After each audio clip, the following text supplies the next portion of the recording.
Happy Monday morning. This is the No Glitz, No Glamour daily video from Bankster DFS. And hey, it's Monday, so you know what that means.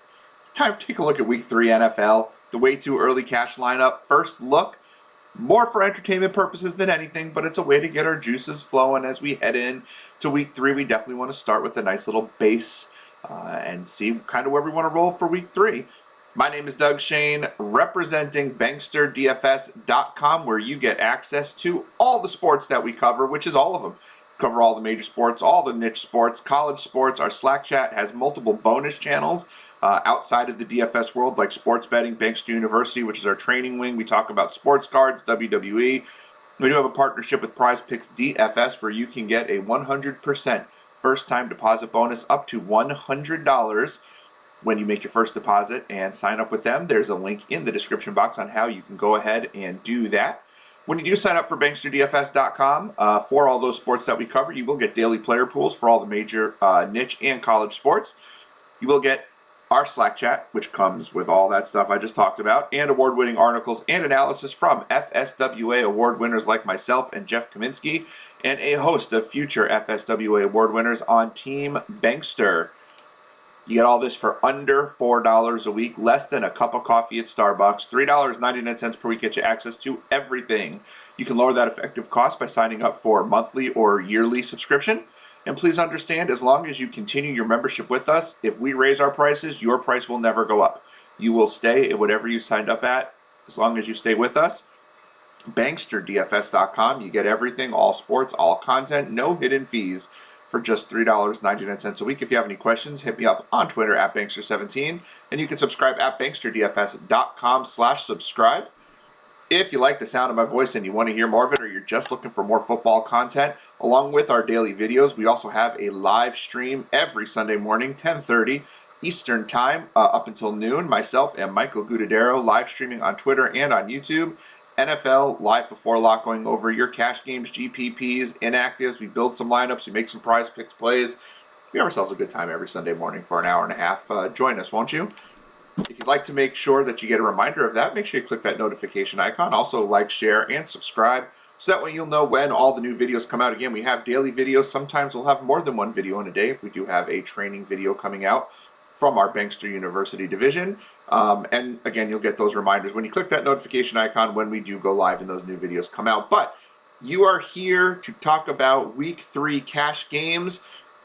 2 weeks in for us at Bankster DFS, 2 weeks where our cash games were hitting 100% of the time. Player pools have been working out really well. Cash has been awesome for us. We are a 60-40 type of mentality. We do want 60% of our games to be cash games, 40% tournaments. So that way, if our tournaments kind of flame out, which they did this week, we had the right ideas. Stack Tampa Bay passing game and stack the Cleveland running game as a pivot off of the Dallas and Chargers chalk. Unfortunately, we were stacking Antonio Brown and Chris Godwin, where it was Gronk and Evans. That did really well for Tampa Bay. And Cleveland had 3 touchdowns on the ground that were not Chubb or Hunt, which kind of sucked. The ideas were there, tournaments didn't come through, but you know what? We all still ended up for the week because we were playing 60% cash games, and all our cash games hit really easily. And I think a lot of that starts with the process of taking a look late Sunday night, early Monday morning when those prices come out, and figuring out kind of where we want to start our cash games for the week. I know that every Sunday during the Sunday night football game, before the prices even come out, I get into our Slack chat and a private chat I have with Gouda and Sean Goodwin. And I talked to one of my buddies here in New York, and we just kind of talk about where we think our cash games should look heading into the following week before we see any pricing. We look at guys that we're interested in, and then we kind of build a cash lineup once those prices come out, and this is kind of the process that we use. So taking a look here at our, here's the prices. The prices are here. Let's see where we're at. We'll start with quarterback. Carla Murray is playing better than anyone in fantasy right now, and he kind of was last year before he got injured too. Was on a historic pace, putting 34 or more points up each of the first 2 weeks of the season. Definitely paying off his $8,300 price tag. The reason we don't use Kyler Murray that often in cash, we use Jalen Hurts each of the first 2 weeks, is simply because it restricts a lot of what we can do with the rest of our lineup. You can't just look at one player and go, well, I like that player, and I'm going to, you can jam him in, but you have to understand, what is it going to do with the rest of our lineup? Can I find the value to make this player work? Is there another player at a lower price point who can work within your lineup where the cumulative points for your lineup is higher because you spent down a little bit at quarterback, but maybe you could spend up a little bit at running back or receiver, and the total points you get from those 2 or 3 players is greater than it would have been with Carla Murray and 2 lesser players at a different position. We talk about that every single week in my article, my Moving the Chains article. We have a section called Decision Points where we talk about those decisions we have to make, and we kind of figure out what does changing one player do, and then towards the end of the week I throw a video out where we go over those decision points. Keep an eye on that on our YouTube page and within our article for members.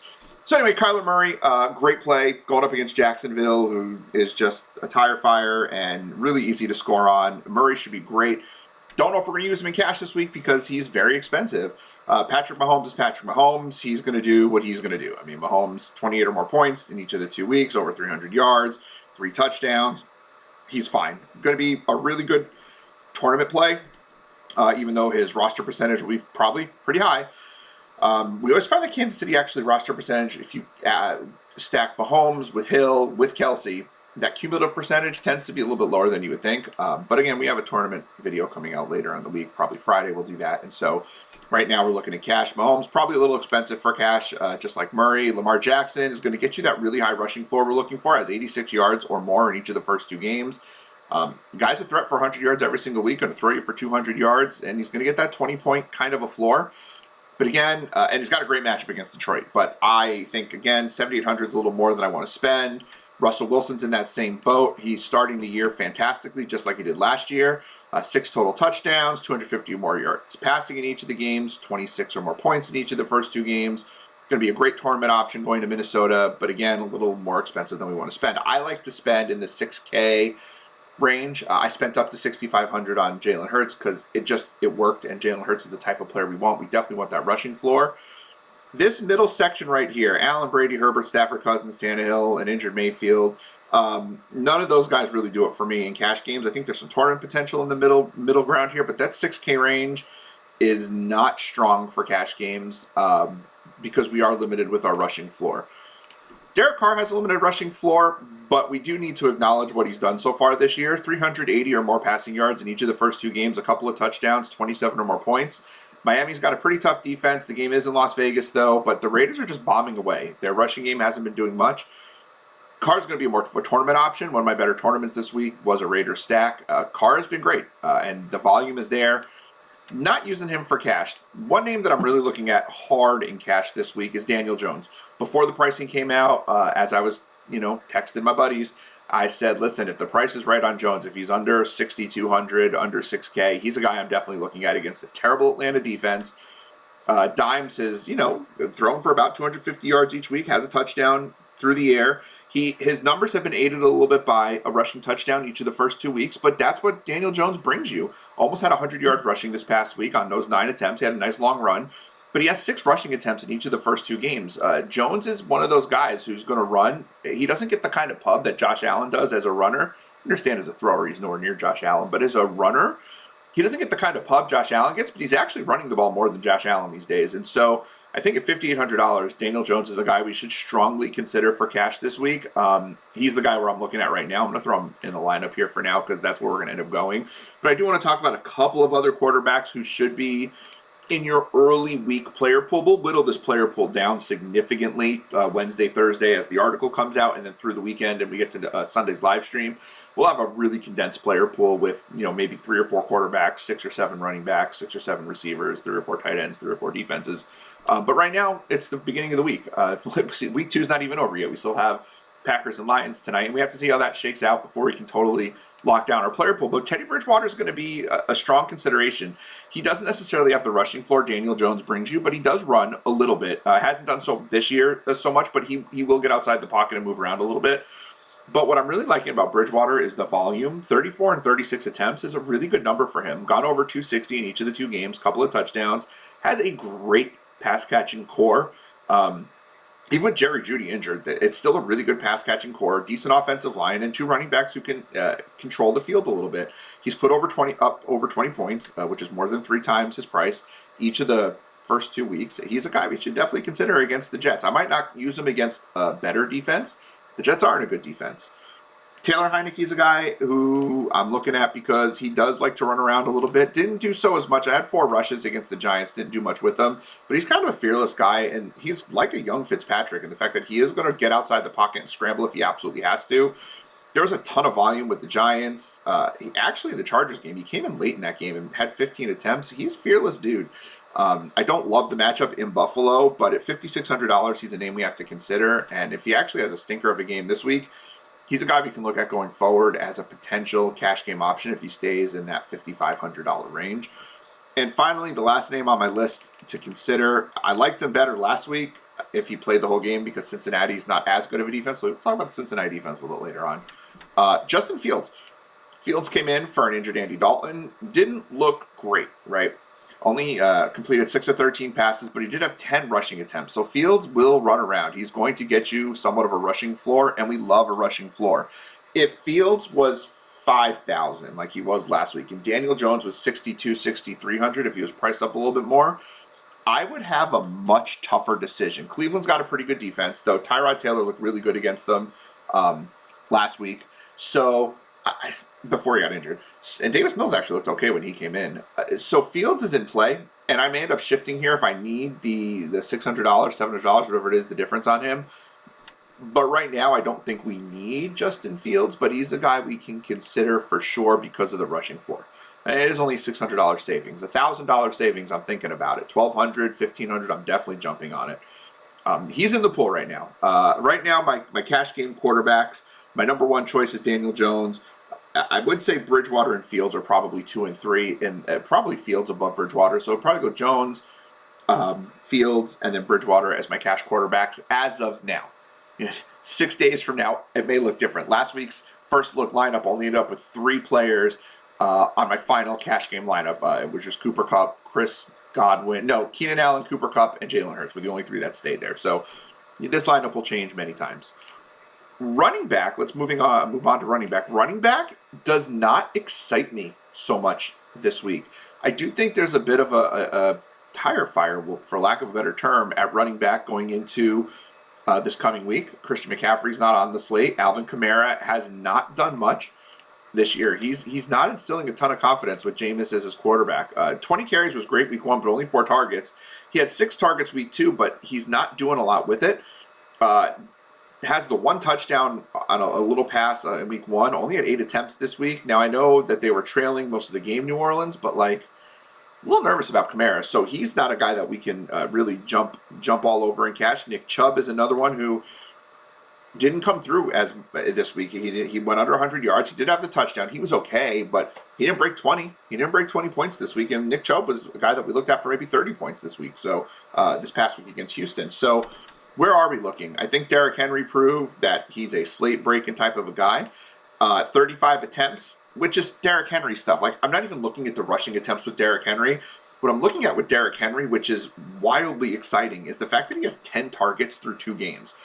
If they start throwing the ball to Derrick Henry, his floor goes up significantly. If we can just add 3 catches a week and maybe, 20 yards, that's a 5-point floor just to start from the passing game, which is kind of what we're looking at from other running backs anyway. Derrick Henry has the best goal line equity in the league. He's the running back with the highest volume, right, in the rushing game, and he's definitely got the potential. He's the only running back where you can look at and go, yeah, he's got a shot at 200 rushing yards. That's what Derrick Henry does. The Titans' offensive line wasn't fantastic this week. Derrick Henry got hit at or behind the line of scrimmage or within a yard of the line of scrimmage on 80% of his carries this week and still ended up with 182 yards. So that yards after contact is huge for him. He's still a beast and a bulldozer, and he's great inside the 5. Obviously had the 3 touchdowns this week. Henry's amazing. And at $8,600, easy cash game play this week. I always say, too, when running backs, there's not a lot of running backs to play, and I don't think there are a ton of running backs to play. Just jam them in. Just spend up and get 3 great running backs into your lineup, and we'll find value elsewhere. Dalvin Cook was nicked up a couple of times throughout the game, and this is what happens when Dalvin Cook gets nicked up. He was knocked out of the game 2 times this week. Still ended up with 19.8 fantasy points, 22 attempts, only had the 3 targets, but he had 7 targets week 1, and Cook's a guy who's going to get you targets here and there. He's a 3 to 5 target kind of a guy. Good goal line equity. $8,400 is a great price. He's a $9,000 to $9,500 running back. Seattle just got tore up by Derrick Henry. This game could be kind of a shootout, and as long as Cook is healthy, he's in there. If he's not healthy, Alexander Mattison is not a free square this week. DraftKings was smart. They priced him up to $6,000. So he's in play, Madison, if Cook is out for some reason. If the injury flares up during the week. But if Cook plays, $8,400 is a really good price. But he's not. Madison won't be a must play if Cook doesn't play. Moving down a little bit, we take a look at Austin Eckler. He had himself a really decent game this week based on the target volume that he had. 9 targets is kind of what we're looking at from Austin Eckler. Going up against Kansas City this week, the game should be a shootout up and down the field. I do expect Eckler to get more than the 0 targets he had week 1. Probably less than the 9 targets he had week 2, but he's like a 6 to 8 target kind of a guy. I would like to see him more at 12 to 15 carries, but if he's going to have the opportunity to touch the ball about 20 times a game with some inside the 5 touches, $7,200 is a really good price for him. I have no problem getting him in my lineup. I do think he makes a ton of sense in there. And this is kind of where I'm looking at for my lineup is getting the top 3 running backs of the week. Because again, Kamara and Chubb I think have too many questions. Getting them in the lineup and figuring out the rest of our lineup as we go. Moving down to other players that interest me. I didn't like Jonathan Taylor's usage. I'm not using him this week in cash. He might be a tournament guy. Naji Harris had the 10 attempts, which was less than I would like to see, but Pittsburgh was trailing for a lot of the game, and they got him involved in the passing game. He had the 5 targets, caught them all, scored a touchdown. 19 points was fine. I'm not sure if the volume in the running game is there currently for me to want to use him in cash this week, especially when I have these other 3 running backs I can use, and they can fit pretty easily. We're getting to that point where Saquon Barkley is going to start to see a little bit more of a full-time workload. He was in for the majority of the snaps for the Giants. He did have those 16 opportunities to touch the ball. He looked great on his long run. He got to a top speed of over 20 miles per hour, so he's probably feeling okay. And now with 10 days of rest, we're probably going to see a typical Saquon game, and it's possible he could see 20 touches. It's $6,500. 20 touches from Saquon Barkley is ridiculous, and if we get the feeling that he's going to get that full workload, and you're not using Daniel Jones in your lineup, so maybe you want to use Justin Fields as your quarterback, save some money, and maybe you want to use Saquon Barkley as one of your running backs. Maybe you come off of Eckler or come off of Cook if he's injured, and then we can start to play with our lineup a little bit. We'll have a little bit more money for a spend-up point at wide receiver. Right now, Barkley's not going to be in my lineup, but he's definitely someone I'm intrigued by if I'm going to end up going with Fields as my quarterback and then Barkley in the backfield. I won't stack Jones and Barkley in cash. I probably won't do that in a tournament either, but I definitely won't do it in cash. But $6,500, I don't think we're going to see him at that price again this year. I think this is his breakout week. Excuse me. Terrible Atlanta defense. I'm not so sure. This is not a week that we don't go and use Barkley. And he'll definitely be in a lot of tournaments for me this week, assuming we can expect a good role and he comes out of practice clean this week. I was very discouraged by Chris Carson's lack of targets. The touchdown saved us this week. But only 0 targets and only 13 carries. Not a great week for Chris Carson. A lot of Alex Collins and Travis Homer on the field. Didn't love that. Definitely not in the cash conversation. I don't love the matchup for Joe Mixon this week, but the volume is fantastic. He's had over 20 carries each of the first 2 weeks. Only 2 targets, but that's going to fluctuate for him. He's not coming off the field too much. We did see a little bit of Pirine this week, but Mixon's fine. I'm not going to use him in cash this week, but the volume is definitely there. Montgomery, I did not like what we saw as much out of Montgomery. I'm not using him against Cleveland. I wouldn't touch Josh Jacobs with your team.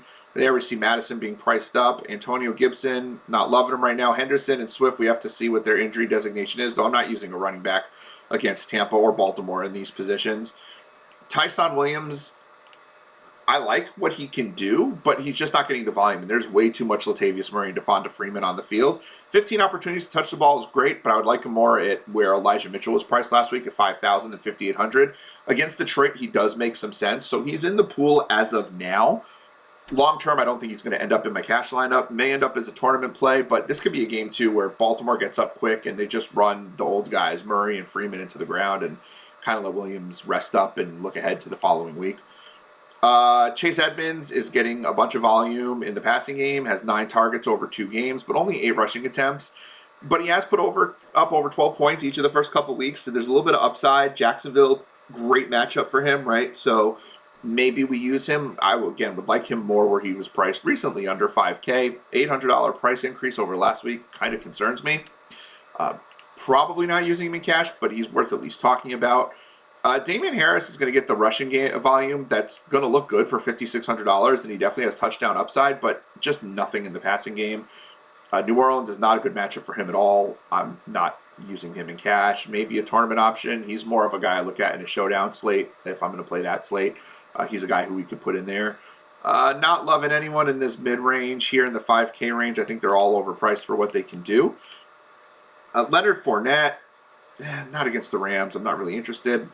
Devin Singletary, I'd feel a lot better if he was getting more goal line touches, but Zach Moss's 2 touchdowns really concerned me. The target volume is decent, and he did okay, but a lot of his 82 yards was aided by that long run. Even last week, 72 yards was aided by a long run. We're not going to get long runs every week. Buffalo's not ready to commit to Singletary. The price is good, but I can't use him in cash. Sony Michel could be interesting if Darrell Henderson's out, though I don't, again, love using running backs against Tampa Bay. But if he gets the volume, he's worth at least talking about at $4,900 if you need a punt. But if I'm punting a little bit here at running back, I do think, and I've been mocked for this already, but I don't care. I think Cordero Patterson is going to have a big role in this Falcons offense. He looks great. He's finally found his niche in an offense that knows how to use him. Give him a few carries, a few targets, get him out into open space, and let's see what he can do.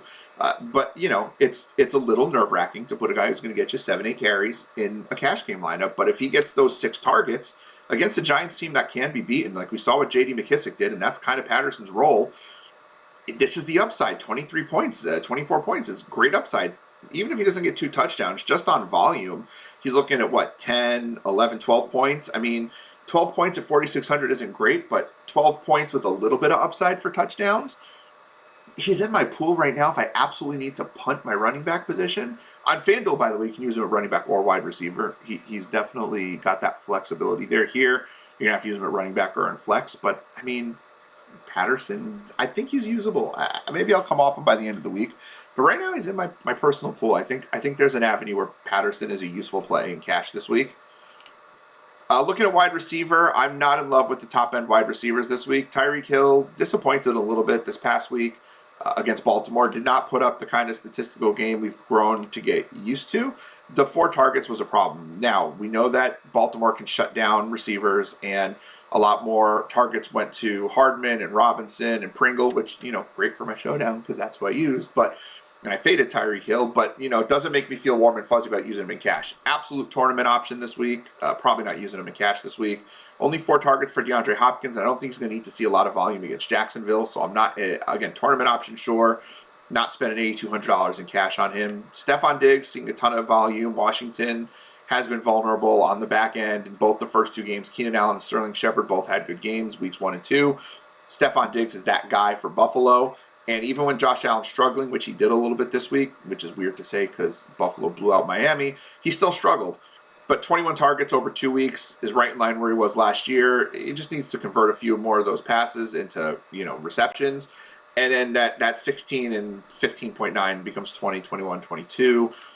Diggs is in play. I'm not spending up that much for cash at wide receiver, but Diggs is definitely in play. That's where, I'm going to use Cordero Patterson as one of my running backs. Maybe I go up to Stephon Diggs at wide receiver if that's kind of how you're feeling. I said last week on this video I would never use Tyler Lockett in a cash game, or maybe it was a different video, but the volume's getting there. 11 targets last week, or this past week, 5 targets the week before. They're looking for him on downfield throws, and he's connecting on them. Probably more of a tournament play for me, especially at $7,400, because we've seen this out of Lockett before. A couple of big weeks and then nothing for weeks. I got to see it a little bit more, I think. I don't think I'm spending $7,400. DK Metcalf has a little bit more volume there. 5 the first week, 11 the second week, and I think he's the more consistent guy, but he was a little banged up in this game, which actually could open things up for Freddie Swain if Metcalf re-aggravates anything during practice this week, but he was back in the game after the injury. Not feeling this mid-range. I like McLaurin. McLaurin just made the Giants look silly on Thursday night. 14 targets was great because Heineke had not favored him as much last year in the couple games he played. But this Buffalo defense is looking pretty good. They've stopped both Pittsburgh and Miami through the passing game. I'm not saying McLaurin's a bad play, but I'd consider him more at $6,100. $6,900 is just, I'm not there for him in cash tournament? Sure. Cooper Kupp's volume's ridiculous. Tampa Bay has been thrown on this year. 21 targets through 2 weeks, couple of long touchdowns, 3 total touchdowns, 26.8 or more points each of the first 2 weeks. Kupp is very much in the cash game pool if you're spending up that much. He's kind of my spend up pick right now. Adam Thielen's always a cash game option because of his volume. 17 targets over 2 weeks. Same 3 touchdowns Cooper Kupp has. Not quite as long, but Thielen's a touchdown machine. That's what he does. He scores touchdowns. So, and it's in a good matchup against Seattle. They're going to have to throw. This could be one of those games. It's going to be the shootout of the week. You know, Thielen's definitely in a cash pool. Probably more of a tournament play for me, but cash pool of the 2 Minnesota receivers. Osborne, I guess, is in the mix as well. But I'm also not using Thielen with Dalvin Cook, so I probably won't have him in my cash lineup, but he's in the pool if you're not using Cook. Keenan Allen's price went down. He had only 4 receptions, but, 108 yards, 8 targets. The volume's there. Kansas City game's going to be a shootout. He paid off, did what we had to do. We cashed with him, and his price is down to $6,600. I love Keenan Allen in cash, but I'm using Eckler. But this is where we start to talk about those decision points that we talked about at the beginning of this video. If I use Justin Fields instead at quarterback and then I move to Saquon Barkley as one of my running backs, maybe I move Eckler out and I put Keenan Allen in as a receiver, now we can start to play with our team a little bit more and we can see where those shifts can happen, which is why, even though I don't stack in cash, I might talk about 2 Chargers players or 2 Giants players or 2 Vikings players because the decisions we make and the moves we make can absolutely open up something else for a player like that. Indianapolis has been defeated pretty badly in the back end by multiple receivers. Cooper Kupp hit them hard last week. Tyler Lockett the week before. This week, it could be A.J. Brown, who had 17 targets over 2 weeks, but he doesn't look right. A.J. Brown doesn't look right. Julio Jones looks really right, and I bet he's pretty pissed after that garbage non-touchdown call this past week. 13 targets through 2 weeks. $6,500 for Julio Jones going up against a really weak Indianapolis secondary. We'll definitely be playing this side in tournaments, but I think Julio's cash viable at $6,500. I think he might be a little more cash viable than A.J. Brown in this game. Looking at the mid-range here, we're going to go back to Godwin as a guy that we like. Only had 5 targets this past week, but I think Brady was trying to make a point that he has not forgotten about Evans, right? Got to keep Evans happy because he hasn't been targeting him much.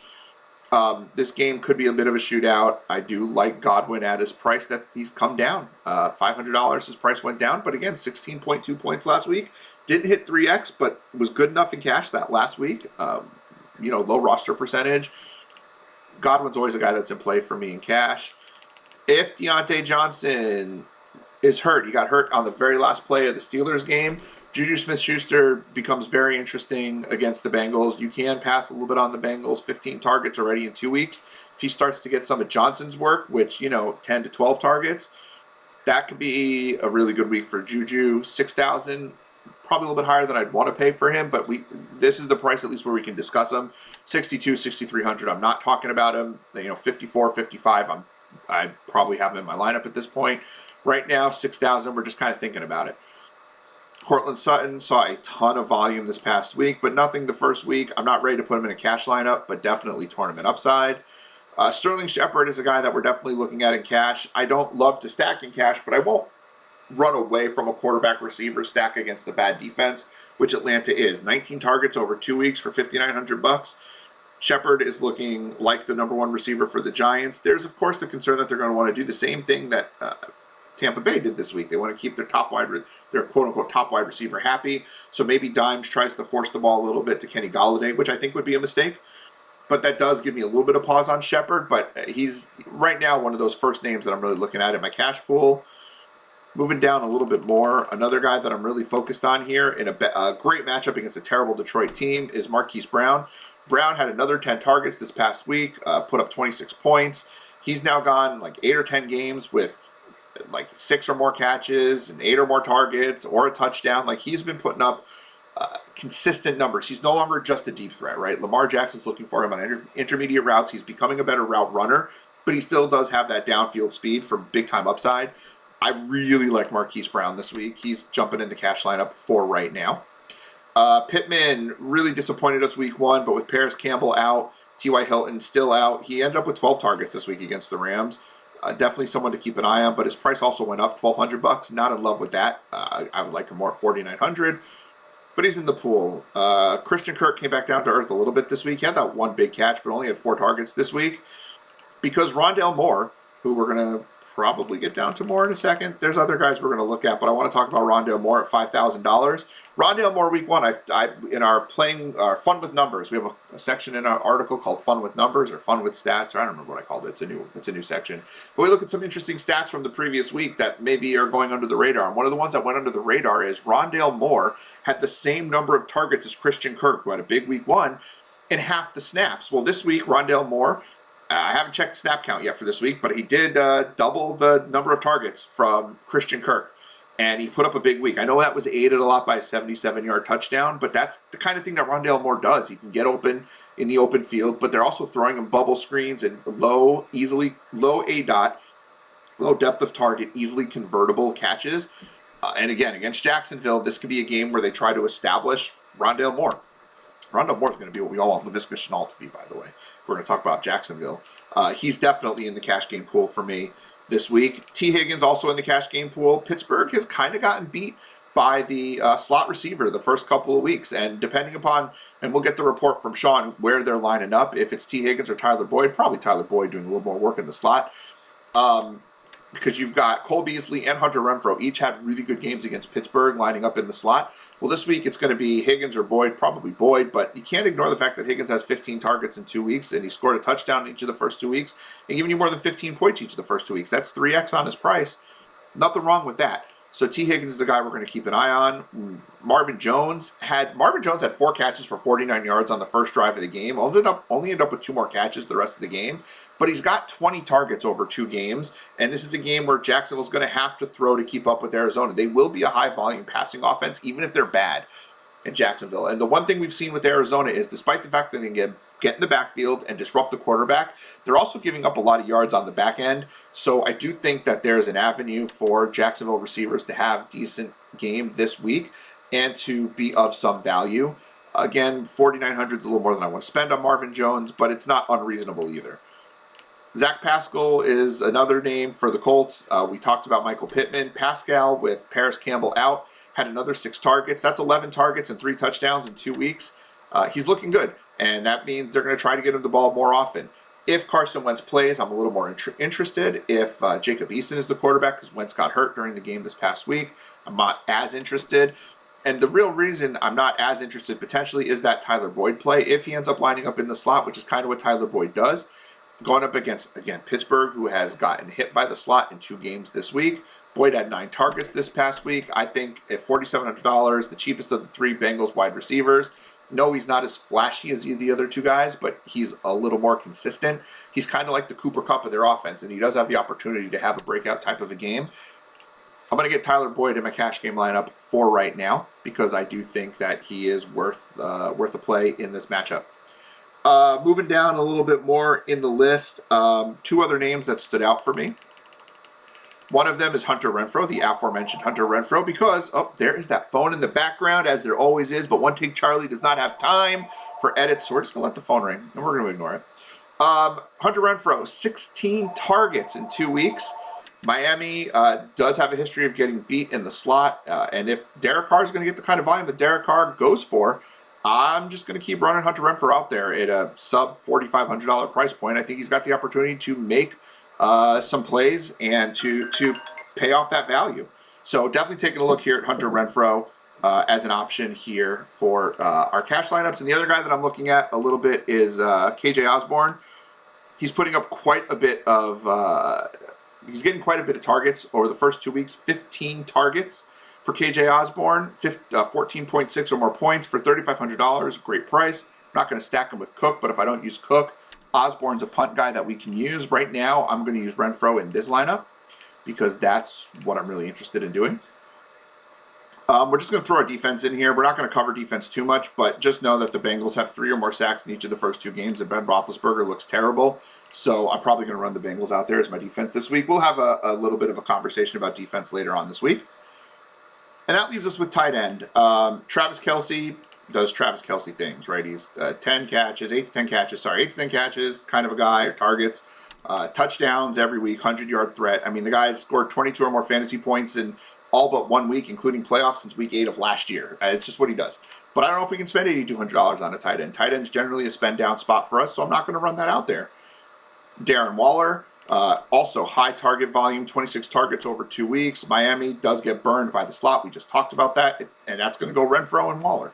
But again, price, little too much, $7,400. Not sure I'm running him out there. I'm not using Gronk in cash. I know Brady keeps looking for him. Maybe he's trying to prove a point with Gronk also. But I'm not using Gronk in cash. He's had 8 and 5 targets, which is decent, but his price is all the way up to $5,500. Now we don't need to do that.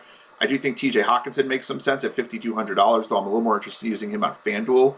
He had 11 targets week 1. We'll see what he does here in week 2, but he's going to be the wide receiver 1 essentially for Detroit, so he's a guy we can absolutely look at there.